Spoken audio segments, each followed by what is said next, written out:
तो भाई देखो जितने भी बच्चों का 18 फरवरी को अपना हिंदी का पेपर देने वाले हैं, तो भाई उनका पेपर जो है 18 फरवरी का पेपर जारी हो चुका है।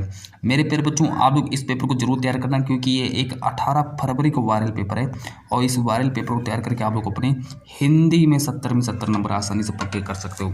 देखो आज का मेरा कोड है, पेपर देने जाओगे आप लोगों को 801 KP कोड का पेपर दिया जाएगा, है ना। तो इस कोड को जरूर याद कर लेना। यहाँ पर मेरा अनुक्रमांक दिया है, यहाँ पर मेरा नाम दिया है, तो इस तरीके से मिलाकर आप लोगों का ये 18 फरवरी का पेपर बन जाता है। तो अभी तक अगर आप लोगों ने हिंदी में भाई कुछ भी नहीं पढ़ा, तो फिर भी आप लोग इस पेपर को तैयार करके अपने पूरे के पूरे नंबर ला सकते हो, मैं इस बात का दावा करता हूँ। यहाँ पर देखो मेरा समय दिया, समय 3 घंटे 15 मिनट में आप लोगों को अपना पूरा का पूरा पेपर सॉल्व कर लेना है, और 3 घंटे 15 मिनट में ही आप लोगों को अपना पूरा पेपर सॉल्व करना है। चलो भाई आगे देख लो, आगे देखो यहाँ पर दिया है नोट करके दिया है कि प्रारंभ के 15 मिनट परीक्षार्थियों को प्रश्न पत्र पढ़ने के लिए निर्धारित हैं। मतलब कि शुरुआती के जो 15 मिनट होंगे वो आप लोगों को पेपर को पढ़ने के लिए दिए जाएंगे। निर्देश हमारा कहता है कि सभी प्रश्न करना अनिवार्य है। निर्देश नंबर 2 कहता है कि यह प्रश्न पत्र 2 खंडों, खंड A तथा खंड B में विभक्त होने वाला है। इसके बाद मैं निर्देश नंबर 3 को पढ़ना चाहूँगा। निर्देश नंबर 3 कहता है कि खंड A में 1 अंक के 20 बहुविकल्पी प्रश्न हैं, जिनके उत्तर हमको जिनके सही उत्तर OMR उत्तर पत्रक पर नीले अथवा काले बाल पॉइंट कलम से सही विकल्प वाले को पूर्ण रूप से काला करके चिन्हित कर देना है। इतना सब कुछ करने के बाद फिर मैं आप लोगों को और आगे ले चलता हूँ। यहाँ पर देखो दिया है कि खंड A में 1 अंक के 20 बहुविकल्पी प्रश्न हैं, जिनके सही उत्तर हमको OMR उत्तर पत्रक पर नीले अथवा काले बॉल पॉइंट पेन से सही विकल्प पूर्ण चिन्हित कर देना है। निर्देश नंबर नेक्स्ट कहता है, निर्देश नंबर 4 कहता है कि खंड A के प्रत्येक प्रश्न का निर्देश पढ़कर केवल प्रदत्त OMR उत्तर पत्रक पर ही उत्तर देना है। OMR उत्तर पत्रक पर उत्तर देने के पश्चात उसे काटे नहीं तथा इरेजर अथवा व्हाइटनर का प्रयोग भाई बिल्कुल भी नहीं करना है। और निर्देश नंबर 5 कहता है कि सभी प्रश्नों के अंक, प्रत्येक प्रश्न के लिए अंक उसके सम्मुख अंकित हैं। जो प्रश्न जितने का अंक का होगा वह उसके सामने उतने अंक लिखे हैं। इसमें हम लोगों को घबराने की कोई बात नहीं है। अब आगे देखो, निर्देश नंबर अगला देखेंगे। निर्देश नंबर मेरा 6 कि खंड B में 50 अंक का वर्णनात्मक प्रश्न है। निर्देश नंबर 7 कहता है कि प्रथम प्रश्न से आरंभ कीजिए तथा अंतिम प्रश्न तक करते जाइए। जो प्रश्न ना आता हो उस पर समय बिल्कुल भी नष्ट मत करना प्यारे बच्चों, है ना। यहाँ पर हमारा खंड A करके दिया है, बहुविकल्पी प्रश्न किए गए। अब चलो मैं यहाँ से आप लोगों को पढ़ करके सुना देता हूँ। सबसे पहले तो यहाँ पर आप लोगों को सामने लिखा है, पहला मेरा प्रश्न दिया है कि निम्नलिखित कथनों में से कोई एक कथन सही है, उसे पहचान कर लिखो। पेपर में 1 नंबर का प्रश्न आएगा कि निम्नलिखित कथनों में से कोई एक कथन सही है, उसे पहचान कर लिखो। पहला प्रश्न दिया है कि झूठा सच जो है, झूठा सच के लेखक रामविलास शर्मा है। तो झूठा सच के लेखक कौन है? रामविलास शर्मा। बी ऑप्शन दिया है कि आवारा मसीहा एक उपन्यास है। आवारा मसीहा का है, आवारा मसीहा एक उपन्यास है। सी ऑप्शन दिया है कि पत्रिका के संपादक मुंशी प्रेमचंद्र हैं। और डी ऑप्शन दिया है कि महादेवी वर्मा एक उपन्यास लेखिका हैं। देखो भाई इसका राइट आंसर क्या हो जाएगा कि झूठा सच के लेखक रामविलास शर्मा। तो भाई आप लोगों का ए ऑप्शन सही हो जाएगा, है ना। इसका ए ऑप्शन सही करेंगे कि झूठा सच रामविलास शर्मा जी की रचना हो जाएगी। अब आगे देखो, अगला प्रश्न नंबर 2 कहता है कि लहरों के राजहंस के लेखक कौन हो जाएंगे। प्यारे बच्चों, पेपर में 1 नंबर का प्रश्न ये भी आ जाएगा कि लहरों के राजहंस के लेखक कौन है। इसका राइट आंसर हो जाएगा मोहन राकेश। तीसरा प्रश्न पूछा गया है कि तितली किस विधा की रचना है। पेपर में 1 नंबर का प्रश्न ये भी आएगा कि तितली भाई किस विधा की रचना है। तो तितली जो है मेरी एक उपन्यास विधा की रचना है ना। तो आप लोगों को सी ऑप्शन को सही करना है। अब अगला प्रश्न देखो, हमसे पूछा गया है कि शुक्ल युग का नामकरण। प्रश्न नंबर 3 कहता है कि शुक्ल युग का नामकरण किसने किया था। प्यारे बच्चों, 1 नंबर का पेपर में आएगा कि शुक्ल युग का नामकरण किसने किया था। प्रेमचंद्र दिया, रामचंद्र शुक्ल हैं, यशपाल दिया, रामचरण शुक्ल भी दिया है। तो भाई शुक्ल युग का नामकरण किसने दिया था। तो भाई देखो इसका राइट आंसर हो जाएगा रामचंद्र शुक्ल जी ने दिया था। अब आगे देखो, अगला प्रश्न नंबर 5। प्रश्न नंबर 5 कहता है कि सेवा सदन उपन्यास के लेखक कौन है। सेवा सदन उपन्यास के लेखक कौन है। भाई 1 नंबर का पेपर में आएगा कि सेवा सदन उपन्यास के लेखक कौन हो जाएंगे। तो भाई इसका राइट आंसर हो जाएगा प्रेमचंद्र, मेरे राइट आंसर हो जाएंगे। और प्रश्न नंबर 6 कहता है कि प्रयोगवादी कवि कौन है। प्रश्न नंबर 6 देखो यहाँ पर कह रहा है कि प्रयोगवादी कवि कौन हो जाएंगे। भाई प्रश्न नंबर 6 जो है पेपर में देखो ये भी 1 ही नंबर का आएगा। तो प्रश्न नंबर 6 का जो राइट आंसर हो जाएगा अज्ञे जी जो है मेरे प्रयोगवादी कवि हो जाएंगे। और अगला प्रश्न देखो आगे, प्रश्न नंबर 7। क्वेश्चन नंबर 7 कहता है कि रीतिकाल के वीर रस के प्रसिद्ध कवि कौन हो जाएंगे। तो भाई पेपर में 1 नंबर का प्रश्न ये भी आएगा कि रीतिकाल के वीर रस के प्रसिद्ध कवि कौन हो जाएंगे। देखो घनानंद है भाई, भूषण है, बिहारी है, सेनापति, ये मेरे 4 ऑप्शन है। लेकिन हमसे पूछा गया प्रश्न 7 कहता है कि रीतिकाल के वीर रस के प्रसिद्ध कवि कौन हो जाएंगे। तो भाई इसका राइट आंसर हो जाएगा भूषण जी जो हैं ये रीतिकाल के वीर रस के प्रसिद्ध कवि हो जाएंगे। अगर क्वेश्चन नंबर 8 कहता है, प्रश्न नंबर 8 कहता है कि रीतिकाल की काव्य भाषा, रीतिकाल की काव्य भाषा भाई क्या होती है। देखो 1 नंबर का ये भी बन जाएगा पेपर में। तो रीतिकाल की काव्य भाषा क्या होती है, प्रश्न नंबर 8 का राइट आंसर हो जाएगा, है ना। तो प्रश्न नंबर 8 का राइट आंसर हो जाएगा ब्रज भाषा। ब्रज भाषा को सही करेंगे। अब आगे देखेंगे अगला प्रश्न नंबर 9 कि धूप के धान किसकी रचना है। धूप के धान किसकी रचना है भाई, 1 नंबर का पेपर में ये भी प्रश्न आएगा। गिरिजा कुमार माथुर दिया है ऑप्शन, बी ऑप्शन दिया धर्मवीर भारती, सी ऑप्शन दिया भवानी प्रसाद मिश्र, डी ऑप्शन दिया रघुवीर सिंह। तो भाई प्रश्न नंबर 9 कहता है कि धूप के धान किसकी रचना है। तो प्रश्न नंबर 9 का देखो राइट आंसर हो जाएगा गिरिजा कुमार माथुर, यानी कि इसका ए ऑप्शन से कर देंगे। अब अगला देखो क्वेश्चन नंबर 10, प्रश्न नंबर 10 क्यों ले चलते हैं। प्रश्न नंबर 10 यहाँ पर देखो कहता है कि सुमित्रानंदन पंत की रचना क्या हो जाएगी। भाई देखो 1 नंबर का ये भी प्रश्न आएगा कि सुमित्रानंदन पंत की रचना क्या हो जाएगी। तो भाई इसका राइट आंसर हो जाएगा चिदम्बरा। तो इसका राइट आंसर करेंगे चिदम्बरा। तो सुमित्रानंदन पंत की रचना चिदम्बरा हो जाएगी। तो आप लोगों को बी ऑप्शन को ही सही करना है। अब अगला देख लो भाई क्वेश्चन नंबर 11, प्रश्न नंबर 11 कहता है कि, प्रश्न नंबर 11 को देखेंगे। प्रश्न नंबर 11 कहते हैं कि रस के कितने अंग होते हैं। भाई देखो रस से उठाए गए, रस के कितने अंग होते हैं। तो भाई देखो रस के यहाँ पर जो अंग होते हैं वो 4 अंग होते हैं। तो रस के 4 अंग होते हैं। और प्रश्न नंबर 12 कहते हैं कि पुलक प्रकट करती है धरती हरित तृणों की नोकों से, मानो झूम रहे हों तरु भी मंद पवन के झोंकों से। तो भाई देखो ये देखो पुलक प्रकट करती है धरती हरित तृणों की नोकों से, मानो झूम रहे हों तरु भी मंद पवन की झोंकों से। तो बताना है कि भाई उपयुक्त पंक्ति में कौन सा अलंकार हो जाएगा, है ना। तो इसमें भाई अलंकार हमसे पूछा गया है, 1 नंबर का प्रश्न ये भी हमारा पेपर में बन जाएगा। ए ऑप्शन दिया उपमा अलंकार, बी ऑप्शन दिया उत्प्रेक्षा अलंकार, सी ऑप्शन दिया रूपक अलंकार, डी ऑप्शन दिया अनुप्रास अलंकार। ये मेरे 4 ऑप्शन है। तो भाई देखो प्रश्न नंबर 12 का राइट आंसर क्या हो जाएगा। इसका राइट आंसर हो जाएगा उत्प्रेक्षा अलंकार। तो आप लोगों को उत्प्रेक्षा अलंकार को सही करना है कि इसमें हमारा उत्प्रेक्षा अलंकार हो जाएगा। अब देखो क्वेश्चन नंबर 13 क्यों ले चलते हैं भाई। प्रश्न नंबर 13 कहता है कि रोला जो है किस प्रकार का छंद हो जाएगा। रोला किस प्रकार का छंद है। देखो पेपर में 1 नंबर का प्रश्न ये भी आएगा, है ना। तो रोला किस प्रकार का छंद है। तो रोला जो होता है मेरा सममात्रिक छंद होता है। रोला हमारा सी ऑप्शन सही हो जाएगा। और प्रश्न नंबर 14 कहता है कि सहपाठी शब्द में किस उपसर्ग का प्रयोग हुआ है। तो भाई सहपाठी शब्द में किस उपसर्ग का प्रयोग हुआ है। तो देखो 1 नंबर का पेपर में ये भी प्रश्न आ जाएगा। तो सहपाठी में हमारा सह उपसर्ग लगा है। तो आप लोगों को सही को याद रखना है। अगला देखो प्रश्न नंबर 15 कहता है कि वेद पुराण शब्द में कौन सा समास लगा है। तो भाई वेद पुराण में कौन सा समास है इसमें देख लो। तो भाई वेद पुराण में हमारा द्वंद्व समास हो जाएगा। इसका डी ऑप्शन से कर देना, वेद पुराण में द्वंद्व समास हो जाएगा। चलो आगे देखो, आगे फिर कहता है प्रश्न नंबर 16 कहता है कि भाप का तत्सम रूप क्या होता है। भाई भाप का तत्सम रूप क्या होता है, 1 नंबर का देखो आएगा। तो भाप का तत्सम रूप हमारा वाष्प होता है। तो वाष्प को याद रखेंगे। आगे देखो अगला मेरा क्वेश्चन नंबर 17 कहता है कि तेसाम तत्पुल्लिंग शब्द के किस विभक्ति एवं वचन का रूप है। तो भाई तेसाम तत्पुल्लिंग शब्द के किस विभक्ति वचन का रूप है। तो भाई 1 नंबर का देखो पेपर में बन जाएगा। तो इसका राइट आंसर हो जाएगा षष्ठी बहुवचन, है ना। डी ऑप्शन से कर दें षष्ठी बहुवचन। और प्रश्न नंबर 18 कहता है कि अर्थ के आधार पर वाक्य के कितने भेद होते हैं, है ना। तो भाई अर्थ के आधार पर वाक्य के कितने भेद होते हैं। तो देखो अर्थ के आधार पर अगर हम वाक्य के भेद के बारे में बात करें तो मेरे भाई 8 भेद होते हैं। तो 8 को याद रखना। और इसके बाद चलो मैं आगे ले चलता हूँ क्वेश्चन नंबर 19 की ओर।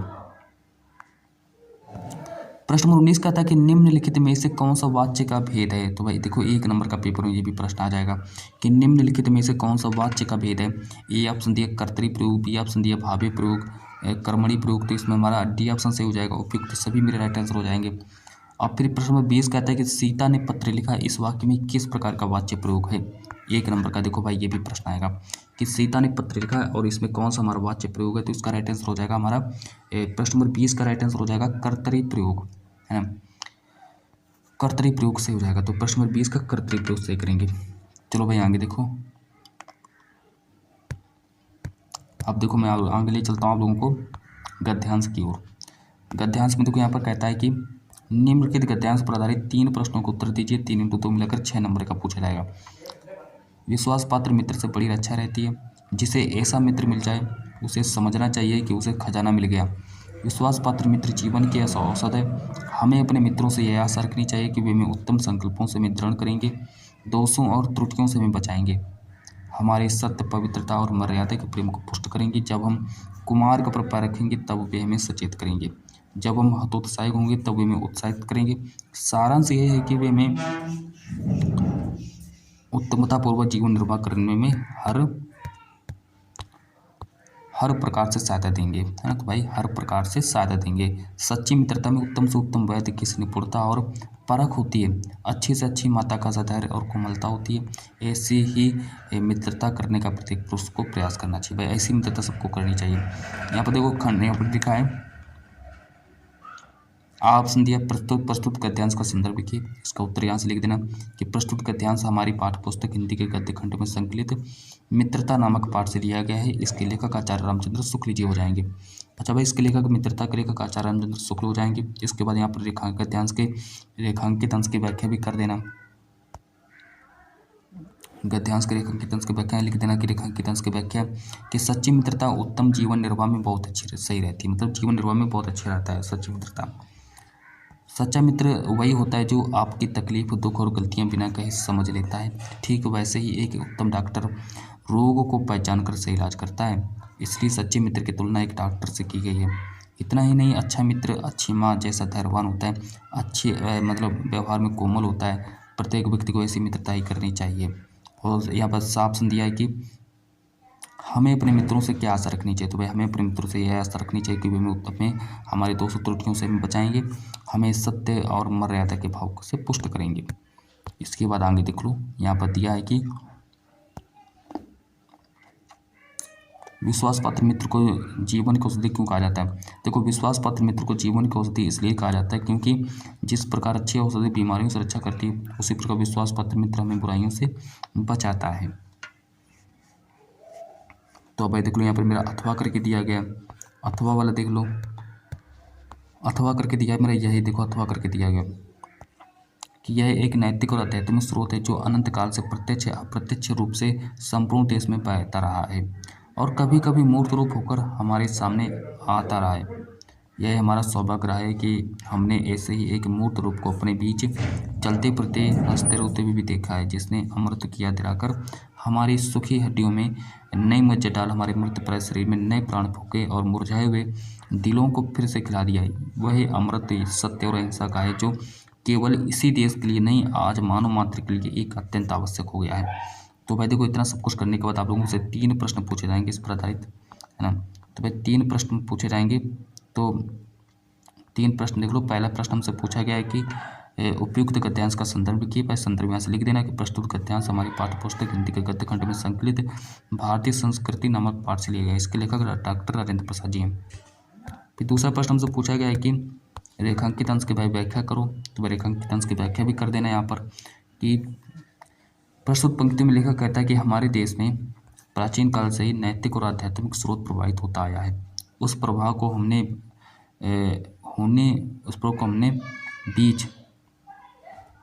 बीच साकार रूप में चलते फिरते हंसते रोते हुए देखा है।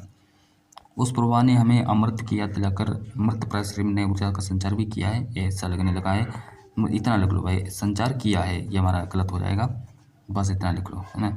और यहाँ बस साफ सन मैंने हल कराया था कि मानव मात्र के लिए क्या अत्यंत आवश्यक हो गया। तो भाई सत्य और अहिंसा जो है मानव मात्र के लिए अत्यंत आवश्यक हो गया है। अच्छा भाई, इतना सब कुछ करने के बाद फिर मैं आगे ले चलता हूँ लोगों को। यहाँ पर देखो दिया है कि हमें अमृत की याद दिलाकर किसने मृत प्राय शरीर में प्राण फूके। तो वह नैतिक और आध्यात्मिक स्रोत द्वारा ही हमारे मृत प्राय शरीर में प्राणों का संचार हुआ है। इस तरीके से हमारा प्रश्न यहाँ पर दूसरे का आंसर हो जाता है। आप देखो भाई, मेरा यहाँ से स्टार्ट हो जाता है आप लोगों का। देखो, एक पेपर में पद्यांश भी आएगा जो कि 6 नंबर का पद्यांश भी पूछा जाता है ना। तो 6 नंबर का पद्यांश आएगा जो कि यहाँ पर देखो दिया है कि किलकत कान कुटुरमणि आवत मणिमय कनक नंद के आंगन बिंब पकड़ पे धावत, है ना। तो इतना सब कुछ पढ़ने के बाद भाई आप लोग और भी आगे देख सकते हो कि कभू नरके हरि आप छाको करी सौ पकड़न चात किलकतियाँ सतराजत दबे दंतियाँ पुनि पुनि ती अवगात कनक भूमि पर कर पग छाया यह उपमा एक रजती करी करी प्रतिपद प्रतिमनि वसुधा कमल बैठी की सजती बाल दशा सुख निरखी जसोदा पुनि पुनि नंद प्लवती अचरा करके इतना उसको पढ़ने के बाद दूध पी आती हैं। अब यहाँ पर देखो संदर्भ लिख देना कि प्रस्तुत पद्यांश का संदर्भ लिखिए। तो भाई इसका संदर्भ लिख देना कि प्रस्तुत पद सूरदास द्वारा रचित सूर सागर से लिया गया है। इसके बाद हमारा यहाँ पर देखो रेखांकित अंश की व्याख्या भी दी गई है ना। रेखांकित अंश की व्याख्या देखो दी गई है। रेखांकित अंश की व्याख्या में लिख देना भाई यहाँ पर देखो कि यहाँ पर लिखा रेखांकित अंश की व्याख्या देखिए। रेखांकित अंश की व्याख्या कहते हैं कि श्री कृष्ण की बाल क्रीड़ाओं का वर्णन करते हुए सूरदास जी कहते हैं कि नंद द्वारा बनवाए गए मणियों से युक्त आंगन में श्री कृष्ण अपनी परछाई देख उसे पकड़ने के लिए दौड़ने लगते हैं। कभी तो अपनी परछाई देखकर हंसने लगते हैं और कभी उसे हाथ से पकड़ना चाहते हैं। जब श्री कृष्ण किलकारी मारकर हंसते हैं तो उनके आगे 2 दांत बार बार दिखाई देते हैं जो अत्यंत सुंदर लगते हैं। इतना भाई मैंने आप लोगों को बता दिया है। और फिर इसके बाद चलो आगे फिर देखो मेरा अथवा करके पूछा गया। आप लोग चाहो तो ऊपर वाला सॉल्व करो या फिर ये वाला सॉल्व कर लेना। अथवा करके दिया है कि सौर बीना जीना गिला और लिपटा मृदुवंचन सतुकुल चला चल में झरझर झरते के बाद ये भी देखो इधर पढ़ लो है ना। यहाँ पर लिखा है कि पथ में जमुन के स्वर्ण फूल दीपक से देता बार बार तेरा उज्ज्वल चितवन विलास रूप से तेरा घन के पास। तो भाई देखो ये मेरा 6 नंबर का पेपर में आएगा, पेपर में है ना। तो 6 नंबर का आएगा, इस बात को याद रखना। चलो आगे देख लो। इसका संदर्भ देखो हमसे पूछा जाएगा लिखने के लिए। संदर्भ इसका यहाँ से लिख देना कि प्रस्तुत पद्यांश का संदर्भ लिखिए। यहाँ पर संदर्भ हेडिंग डालना, लिखना है कि प्रस्तुत पद्यांश महादेवी वर्मा द्वारा रचित वर्षा सुंदरी के प्रति नामक शीर्षक कविता से उतर लिया गया है। ऑप्शन लिख देना कि रेखांकित अंश की व्याख्या लिख देना। रेखांकित अंश की व्याख्या में लिखना है कि कवयित्री कहती हैं कि वर्षा रूपी नायिका ने कोहरे के रूप में एक सुगंधित पारदर्शक कुछ गीला सा हल्का काले रंग की वस्त्र धारण किया है। कोहरे के बीच चमकने वाले जुगनू ऐसे लगते हैं मानो वर्षा सुंदर के हिलते हुए आंचल से सोने के फूल झर रहे हों। साफ संध्या की उपयुक्त पंक्ति में कौन सा रस है? तो भाई इसमें मेरा श्रृंगार रस हो जाएगा।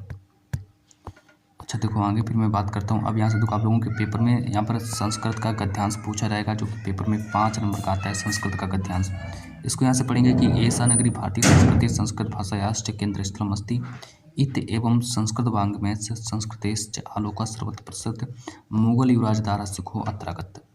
दारासिको जो थे यहाँ पर आए थे। इतना भी पढ़ लो, ये नीचे लो पढ़ लो। अब मैं सीधा आप लोगों को संदर्भ हल करवा देता हूँ, या भी पढ़कर सुना देता हूँ कि भारतीय दर्शन शास्त्राणाम अध्ययन अकरोत् स तेषां ज्ञानेन तथा प्रभाविता अभवत यत् तेन उपनिषदाम अनुवाद पारसी भाषा में कारितः।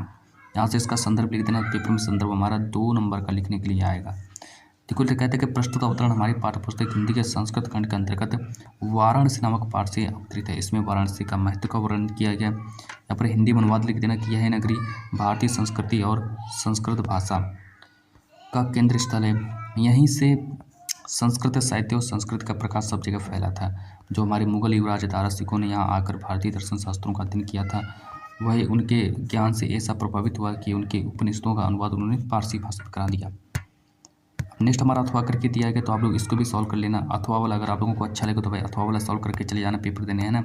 ये अथवा करके दिया गया है कि अस्माकं संस्कृति सदा गतिशीला वर्तते मानव जीवन संस्कृति में ऐसा यथा समय नमा विचारधारा स्वीकरोति नवा शक्ति च प्राप्नोति अत्र दुर्गरे या नास्ति यत् युक्तियुक्तं कल्याणकारी तत्र सैर्सकृतं भवति। एतस्य गतिशीलताया रहस्यं मानवजीवनस्य शाश्वत मूल्येषु निहितं तद् यथा सत्यस्य प्रतिष्ठा सर्वभूतेषु संभाव विचारेषु औदार्यम् आचरितः चेति।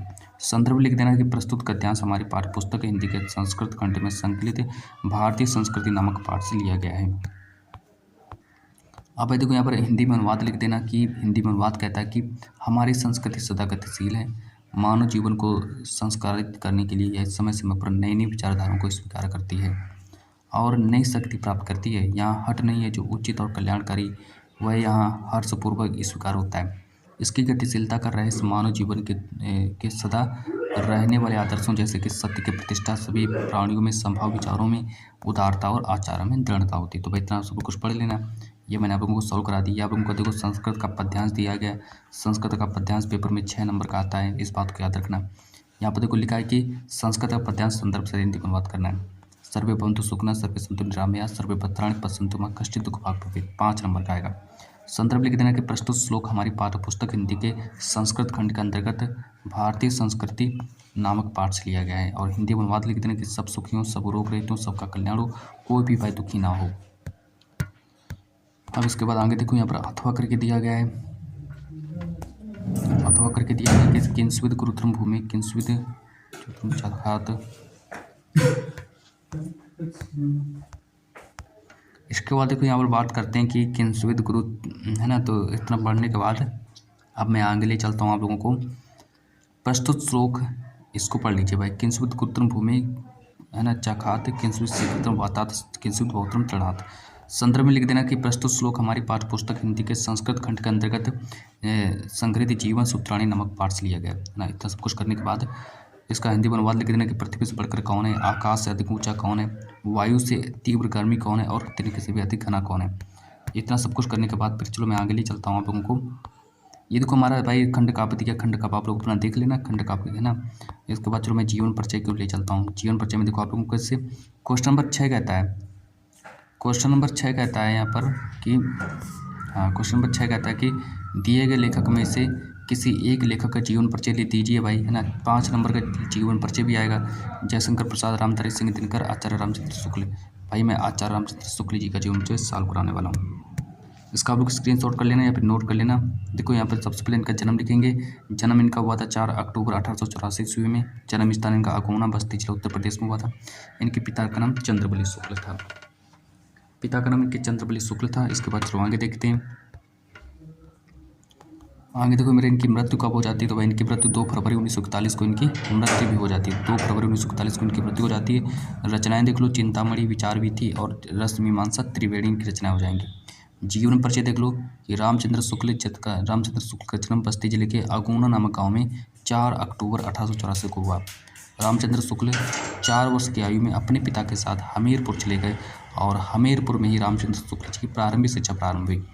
1892 ईस्वी में उनके पिता की नियुक्ति मिर्जापुर सदर में कानून के पद पर हुई। 1921 में रामचंद्र शुक्ल ने मिशन स्कूल से फाइनल परीक्षा उत्तीर्ण, परीक्षा डबल बार है भाई, एक बार होगा परीक्षा, उत्तीर्ण करने के उपरांत प्रयाग की कायस्थ पाठशाला इंटर कॉलेज में नाम लिखाया, किंतु गणित में कमजोर होने के कारण इंटर की परीक्षा नहीं दे सके। बाद में हिंदी शब्द सागर के लिए काशी आ गए। कुछ ही दिनों तक काशी नागरिक प्रचलित पत्रिका का भी संपादन इन्होंने किया है।